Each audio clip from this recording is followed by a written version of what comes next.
Good afternoon. Welcome to Moco Mini. My name is Tommy. I'll be your technician today. Starting our vehicle check underneath the hood here. First thing I went ahead and did today, filled our washer fluid all the way up to the top here. Nobody likes running out of that stuff. Next, I went ahead and inspected around the engine bay from above here. I'm looking for anything out of place, any signs of oil leaks, coolant leaks, anything of that nature. Didn't see anything from above, but we will be checking from below. Next, I went ahead and verified our coolant level, which is at the appropriate level.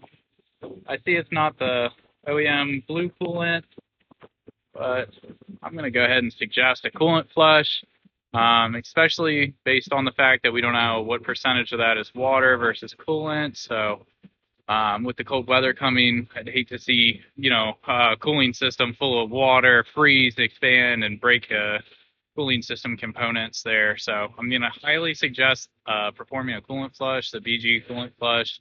Put a cleaner in it, let it run through the system. Then we do a fluid exchange, and then there's a conditioner that goes in. And of course, we'll be filling the engine with the appropriate coolant instead of whatever's in it at this time. Lastly, while I was under the hood here, went ahead and tested our battery. Again, with the cold weather coming, I'd like to see what's going on so we don't have any issues. This battery's looking pretty good, 63%, 594 cold cranking amps out of the 800 it's rated for. All in all, this battery's in great shape. Next, I'm going to go ahead and lift the vehicle up and inspect underneath. Continuing our inspection underneath the vehicle here, first thing I went ahead and did, I got our oil and oil filter draining here. Went ahead and removed the underbody protection here. I wanted to get a real good look at the vehicle, make sure we didn't have any leaks or anything out of place, anything that could be making that noise that I saw there was a line about. I did look over it's hard to get the camera on it, and I just had the inner fender liner out of this thing, but I looked over our serpentine belt and our pulley system, making sure there was nothing there, nothing underneath of the vehicle here for any type of noise like that. There's one more thing I want to check when I lower the vehicle back down, and we'll get back to that shortly. The next thing I went ahead and did, I measured our tire tread depths. 7 millimeters front, 7 millimeters rear. They seem to be wearing fairly evenly. They're looking like they're in good shape, no concerns at this time. Next, I did see there was a brake concern. I measured our front brakes. They are low. 5 millimeters is what I measured. And that's typically when I put them in yellow and suggest replacing the brakes. But I want to point out here, our brakes have inner and outer big lips of wear, and it's got large chunks of thick pieces of rust falling off of the edges here. Now, when we come to the inside, it's going to be easier on the other side without the oil drain. When we look at the inside,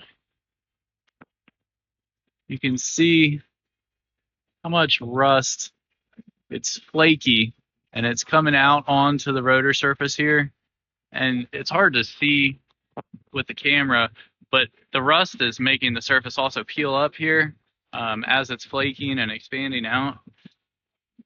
These front rotors are extremely rusty, and the pads are getting low. I'm going to go ahead and suggest removing and replacing the front brakes completely. That's the front brake pads, the front brake rotors, wear indicator sensor. I think that would definitely have to do with braking distance for one. The less pad is on the rotor, the less friction and less braking power. So, I mean, you've got a loss of braking power just in this rust bit alone here. Moving back to the rears, I measured the brake pads. They came in right around 6 millimeters, just a little bit thicker than the front ones. However, we've got a similar situation going on in the rear here. You can see up at the top there, we've got flaking rust again, covering part of the rotor surface here. And we've got, got big lips again of wear. I'm going to do the same as I did up front and suggest that you remove and replace the rotors, pads, wear indicator sensor. This one's not as bad as the other side. But all this rust on the surface of these rotors, and the flaking rust especially, is cutting down on the rotor surface, and you're going to have less braking power there. So I'm going to definitely suggest doing a brake job completely all the way around all four corners. I think that would severely change how the vehicle drives. I did go over our exhaust system, made sure we didn't have any exhaust leaks up here at the flex pipe. Our hangers were in place. None of our heat shields were loose, falling down, anything like that. I'm going to go ahead and get the bottom of this vehicle wrapped up, and I want to test one more thing about the ticking noise, and we'll go on from there. The last thing I wanted to test today is our solenoid vent valve here for the evap system. I'm going to trigger it for you here.